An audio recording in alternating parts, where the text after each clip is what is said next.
नमस्ते सदा वत्सले मातृभूमि। हम लोग चर्चा करने जा रहे हैं। इस समय हमारे देश में 2-3 विषय बहुत अच्छे चल रहे हैं। एक विषय बहुत अच्छे से मतलब है बहुत टॉप पर है। पहला विषय तो इस समय पहलगाम चल ही रहा है, इसमें कोई शक नहीं। पाकिस्तान के खिलाफ क्या-क्या भारत सरकार एक्शन ले रही है, उधर से क्या जवाबी कार्रवाई हो रही है, किस प्रकार से पाकिस्तान के लोग पाकिस्तान छोड़कर भाग रहे हैं। और इमरान खान का गिलमा हो गया, मतलब जेल के अंदर ही गिलमा हो गया, ये भी न्यूज़ खूब चली है। और पाकिस्तान किस प्रकार से घबराया हुआ है और कैसे पाकिस्तान के अधिकारी इस्तीफ़ा दे रहे हैं, भाग रहे हैं। तमाम जो उनके पॉलिटिशियन हैं वो वहाँ से भाग रहे हैं, जो सभ्य नागरिक जिनके पास धन हो सकता है, मतलब धन की जिनके पास व्यवस्था है वो लगातार वहाँ से जा रहे हैं। और भारत के अंदर भी किस प्रकार से पाकिस्तानी लोग हैं उनको सबको वापस किया जा रहा है, उधर से किसी को आने नहीं दिया जा रहा। कॉमर्शियल एक्टिविटी हमने बिल्कुल बंद कर दी है। हमने अपने पोर्ट पर कॉमर्शियल एक्टिविटी बंद कर दी है, हालाँकि उन्होंने भी बंद की है। हमारा तुर्की के साथ इस समय कुछ गड़बड़ चल रही है, वहाँ पर एक बम जब जैसे ही इज़राइल में एक बम फूटा है, इज़राइल के तेल अवीव में बम फूटने के बाद या कोई दूसरे स्थान में, जहाँ तक मैं मुझे याद आ रहा है, तेल अवीव में अभी बम फूटा है आज ही, कल ही। और ये सब मतलब पूरे विश्व का परिदृश्य बड़ी तेजी से बदल रहा है, बड़ी तेजी से चल रहा है। ये एक हॉट इशू भारत का है। दूसरा हॉट इशू इससे पहले का था, वो था वक्फ। और वक्फ के मामले में एक आवाज ये भी आने लगी है कि ये जो वक्फ था वो उसको हम उठा ले जाते, उसको दबा ले जाते, उसको चला ले जाते और उसको पता नहीं क्या कर देते। ये सब कुछ हम उस समय करना चाहते थे या कर रहे थे। और वक़्फ़ तो हमारी है, जबकि मैंने कई बार एक्सप्लेन किया है कि अगर आप पाकिस्तान के कानूनों को पढ़ेंगे तो जो ज़मीन हमारे लोग वहाँ पर छोड़कर आए हैं, सार्वजनिक संपत्ति छोड़कर आए हैं, वो पाकिस्तान सरकार की हो गई। यहाँ पर भी जो ज़मीन वहाँ के लोग छोड़कर गए थे या सार्वजनिक पूजा स्थल उनके थे, वो भी भारत सरकार की ज़मीन हो गई। भारत सरकार ने उसको मैनेज करने के लिए वक्फ़ बोर्ड बना दिया, वक्फ़ एक्ट पास कर दिया और वक्फ़ बोर्ड बना दिया। काम अच्छा या बड़ा या देश के दुर्भाग्यशाली काम ये किया कि नेहरू जी ने मुसलमानों को ही, जिनकी ज़मीन खाली हुई थी, जिसके एवज़ में पाकिस्तान बना था, जो लोग यहाँ पर रह गए या जिनको यहाँ पर रोका गया या जो रोके यहाँ पर पॉलिसीवश कि भारत को दारुल इस्लाम बनाना है, उस समय जिन लोगों ने, मौलाना आज़ाद और उनके वंशजों ने या उनके साथियों ने जो दिमाग लगाया, जिन्ना ने उधर से दिमाग लगाया और ये सब कुछ हो गया। भारत में नेहरू लियाकत समझौता हो गया, पंत मिर्ज़ा समझौता हो गया, 1948 का जम्मू कश्मीर आधा उन्होंने कब्जा कर लिया, 65 का युद्ध सिर्फ इसलिए कर दिया क्योंकि भारत जो है वो चीन से युद्ध हार चुका था, 71 का युद्ध तो हम घुस गए। फिर उन्होंने डायरेक्ट इनडायरेक्ट युद्ध छेड़ना शुरू किया, भारत में चरमपंथ फैलाना शुरू किया और उनके दुर्भाग्य से 2014 में नरेंद्र मोदी जी की सरकार बन गई। 2014 में नरेंद्र मोदी जी की सरकार बनने का मतलब है पाकिस्तान धीरे-धीरे करके पिछले 11 साल में किस स्थिति में आ गया, ये हम सबके ध्यान में आता है। हमको ये भी ध्यान में आता है कि चीन भी ट्रंप की सरकार बनने के बाद किस प्रकार से डिग्रेडेशन में आया, भारत से गलवान होने के बाद चीन को क्या झेलना पड़ा और अब की स्थिति ये है कि पहलगाम के मामले में चीन शांत है, अदरवाइज़ चीन बिना बोले रहता नहीं। यूएस खुलकर सपोर्ट कर रहा है, इज़राइल खुद खुलकर सपोर्ट कर रहा है, रशिया और विश्व के जितने बड़े कंट्री हैं खुलकर सपोर्ट कर रहे हैं। इस सपोर्ट के साथ-साथ भारत के विदेश मंत्री ने, मुझे लगता है पहली बार, भारत के विदेश मंत्री ने पहली बार इतनी पुख्ता बात कही है। उन्होंने कहा कि संबंध ऐसे नहीं चलते, संबंध दिखाने भी पड़ते हैं। यूरोप से हमारे संबंध, यूरोप को बताना पड़ेगा कि वो हमारे साथ हैं। यूरोप को ये सिद्ध करना पड़ेगा कि वो हमारे साथ हैं। ये भाषा वो भाषा है जो यूएस हमेशा से बोलता है। जो आपको याद होगा जॉर्ज बुश ने कहा था, या तो हमारे साथ है या हमारे विरोध में है। जॉर्ज बुश ने ये भी कहा था कि इराक वॉर के समय उन्होंने कहा कि जो हमारे साथ नहीं है हम ये मानेंगे कि वो हमारे विरोध में है। आप सोचिए, भारत ने इसी प्रकार की भाषा बड़े बड़े नॉर्मल लहजे में कहा है एक पत्रकार वार्ता में कि एस जयशंकर साहब ने, कि यूरोप की जिम्मेदारी बनती है कि वो हमसे संबंध अच्छे स्थापित करने के लिए कसौटी का सामना करें और वो बताएं कि वो हमारे साथ हैं आतंकवाद के खिलाफ। ये नहीं चलेगा कि आप एक मिक्सी में बैठे हुए हैं और आप एक मैस में हैं और इधर भी करेंगे, उधर भी करेंगे, उनसे भी करेंगे, इनसे भी करेंगे। आपको ये तय करना पड़ेगा कि आप किसके साथ हैं, आप आतंकवादियों के साथ हैं या आप हमारे साथ हैं। इतनी सख्त भाषा में कभी भारत ने डिप्लोमेसी नहीं खेली, जो मोदी जी के नेतृत्व में इस समय डिप्लोमेसी खेली जा रही है। अब इसी बीच में जो भारत के अंदर, जैसे मैंने कहा कि वक्फ का जो प्रॉपर्टी है वो प्योर भारत सरकार की प्रॉपर्टी है, वो मेरे लिए छोड़ी गई थी। इसके एवज में पाकिस्तान को 10,80,000 किलोमीटर ज़मीन दी गई थी। मतलब 10,80,000 किलोमीटर या 11 लाख लगभग मान लीजिए, 11 lakh square kilometre, 11.5 sorry 10,40,000, 10,40,000 square kilometre ज़मीन उनको दी गई थी, या उससे ज़्यादा ज़मीन उनको दी गई थी।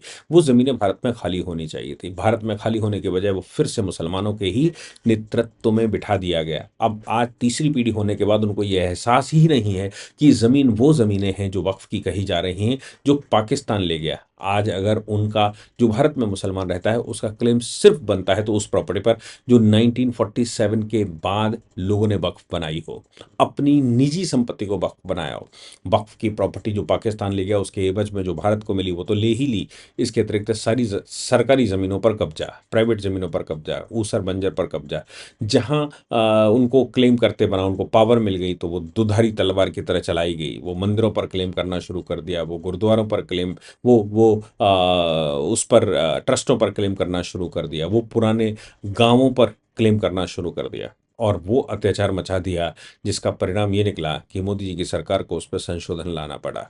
संशोधन लाने के बाद जो विरोध चल रहा था, कोलकाता मुर्शिदाबाद हमने देखा है, वो एक छोटी सी घटना थी आज के परिदृश्य में, वो एक छोटा संदर्भ था, लेकिन थी तो।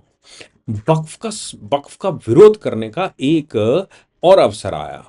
उन्होंने आह्वान किया, all India personal law board ने आह्वान किया, 30 तारीख को 9 बजे से 9:15 तक रात में बिजली गुल की जाएगी।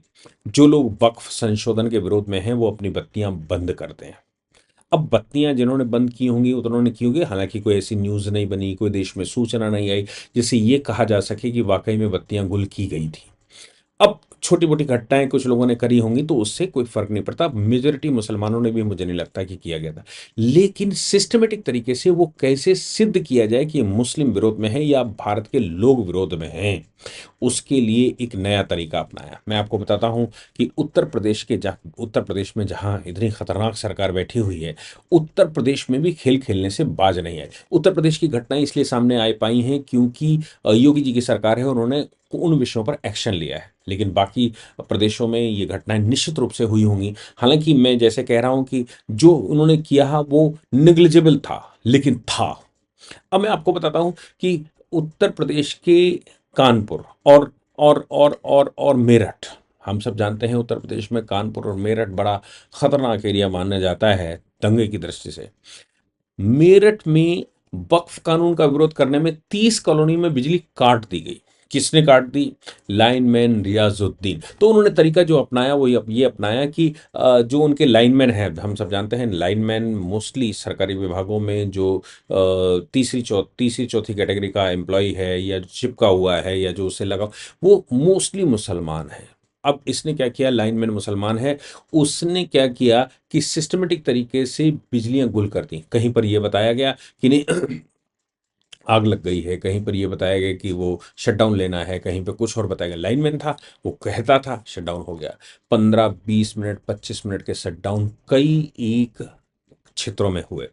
जैसा कि कहा गया कि मेरठ में 30 कॉलोनी की बित्ती काट दी रियाजुद्दीन। हालांकि रियाजुद्दीन के मामले में मेरठ के लोग बड़े एक्टिव हो गए। इस समय भारत में हिंदुइज्म ठीक से एक्टिव है।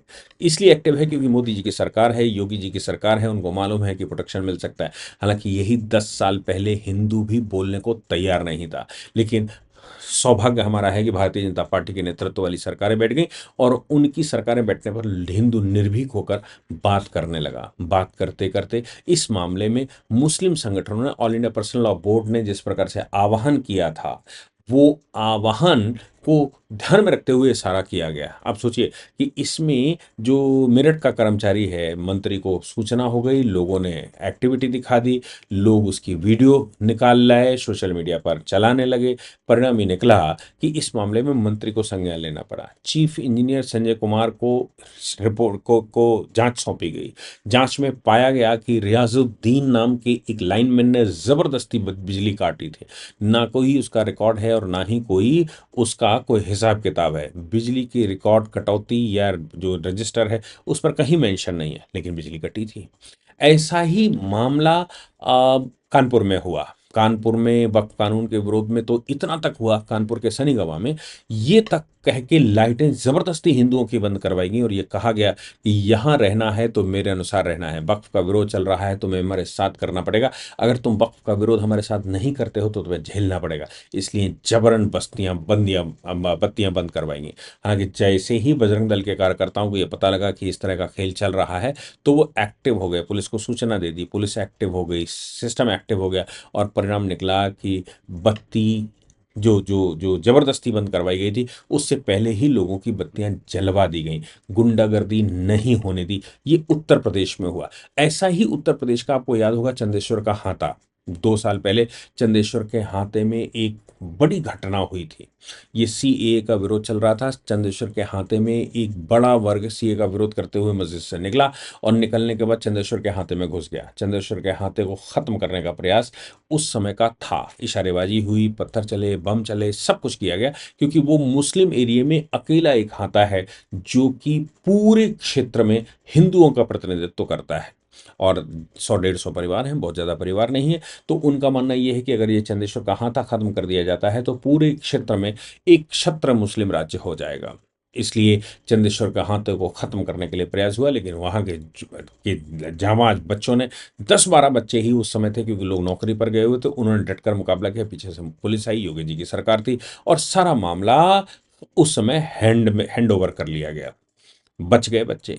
चंदेश्वर के हाथे क्षेत्र का जो लाइनमैन था उसने बिजली कटवा दी, उसने परेड और उधर का जो क्षेत्र है उसकी बिजली कटवा दी और बिजली कटवाने के बाद पता लगा कि नहीं भाई ये तो कोई शटडाउन इसलिए नहीं हुआ और कोई रजिस्टर में उसका आंकड़ा नहीं। कुछ कार्यकर्ताओं ने वहाँ के जो अधिकारी हैं अधिकारियों से बात की, अधिकारियों से बात करने के बाद अधिकारियों के भी संज्ञान में नहीं था कि वाकई में मामला क्या था। लाइनमैन मुसलमान था, उसने बिजली काटी गई।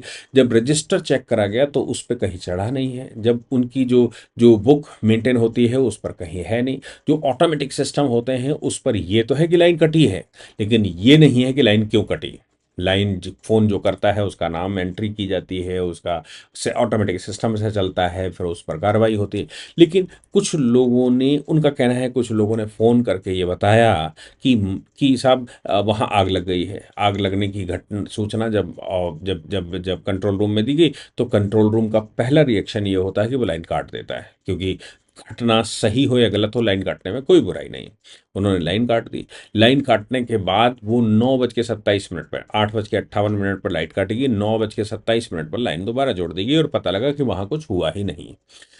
किसके कहने पर? वो रियाजुद्दीन जैसे एक व्यक्ति के कहने पर, जो लाइनमैन था, उसने ये सूचना दी और कंट्रोल रूम में काट दी।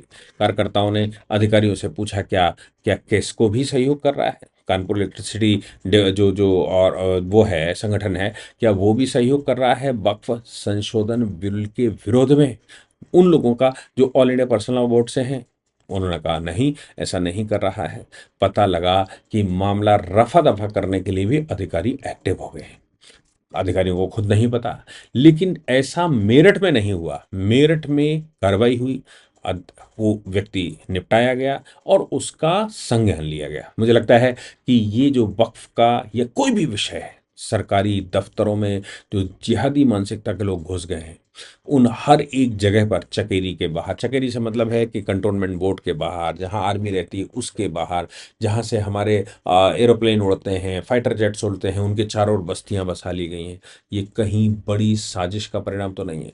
पुराने वाले जितने भी हाईवेज हैं सारे मुसलमानों ने खरीद लिए थे, कहीं बड़ी साजिश का हिस्सा तो नहीं है। सौभाग्य हमारा है कि 2014 में नरेंद्र मोदी जी की सरकार बन गई और जो फाइटर जेट हम उड़ाने के लिए जहां से उड़ाते थे वहां पर जो मुस्लिम बस्तियां थी जो डिस्टर्बेंस कर सकती थी, उसके बजाय एक्सप्रेसवे का फॉर्मूला आ गया। एक्सप्रेसवे पर फाइटर जेट उड़ाने की प्रैक्टिस की जाती है। अभी 2 दिन पहले भी यमुना एक्सप्रेसवे और लखनऊ एक्सप्रेसवे पर सरकार ने या एयरफोर्स ने प्रैक्टिस की कि क्या हम यहाँ पट्टी का इस्तेमाल कर सकते हैं जो एक्सप्रेसवे बने हुए हैं। वो इसलिए और इम्पॉर्टेंट हैं क्योंकि उन जगहों पर जहाँ पर एयरफोर्स के स्टेशंस हैं उस जगह सारे जिहादियों ने अगर कब्जा करके रखे हैं तो वो डिस्टर्बेंस कर सकते हैं। ये सब कुछ कोई बड़ी साजिश का हिस्सा लगता है। इसकी सबसे बड़ी समस्या, हम बच्चे पैदा नहीं कर रहे हैं, और बच्चे ना पैदा करना, देखिए मैं आपको बताता हूँ, आप कलेक्टर हो जाइए, आप सेक्रेटरी हो जाइए, प्रधानमंत्री हो जाइए, राष्ट्रपति हो जाइए, कुछ भी हो जाइए, लेकिन अगर आपके पास आबादी नहीं है तो कश्मीर होकर रहोगे। आबादी नहीं है तो केरला के हालात झेलने पड़ेंगे। आबादी नहीं है तो बंगाल झेलना पड़ेगा। याद रखिएगा, ये झेलना ही पड़ेगा। इसलिए आबादी बहुत ज़रूरी है। भूल जाइए कि कहाँ जा रहा है देश, मोदी जी कर लेंगे। लेकिन ये बात याद रखने की, जब सरवाइव करोगे तो इस आबादी बच्चे कम होने का लाभ मिलेगा। जब सरवाइव ही नहीं करोगे तो क्या ये गणित लगा कर रहे हो? कौन सी गणित लगा रहे हैं? हमें सर्वाइवल की लड़ाई है आज की तारीख में, उस लड़ाई को जीतना है। ये सब कुछ इसलिए हो रहा है क्योंकि आबादी उनकी बहुत तेजी से बढ़ रही है, और वो हर एक डिपार्टमेंट में घुस रहे हैं। उस डिपार्टमेंट में चूंकि पढ़ना लिखना तो स्वभाव में क्या संसाधन ही नहीं है, तो उस हर जगह पर घुसते हैं जहां वो की पॉइंट पर काम करता है। वो बिजली काट सकता है, वो और बहुत सारे काम कर सकता है, क्योंकि वो वहाँ काम कर रहा है। हर एक डिपार्टमेंट को ये सोचना पड़ेगा। हर एक उस दुकानदार को जिसने किसी जिहादी को अपने पास रखा हुआ है, समझ लीजिए वो आपसे काम सीख रहा है, कल को मस्जिद उसको फंडिंग करेगी और आपके काम को तोड़कर वो चला जाएगा। इसलिए दो पैसे वो कम इसलिए ले रहा है आपसे क्योंकि उसको कुछ टारगेट है, वो टारगेट करके आया है। मैंने बहुत सारी मार्केटें देखी हैं जो पूरी की पूरी खत्म हो गई। क्यों खत्म हो गई? क्योंकि पहले सस्ती लेबर रखी गई, फिर उस लेबर ने ही वो दुकान खरीद ली, या उसने इतना अत्याचार किया कि दुकानें छोड़कर, मार्केट छोड़कर जाना पड़ा। आबादी का खेल है। ये सोचना विचारना हमारा काम है। जय हिंद, जय भारत, वंदे मातरम।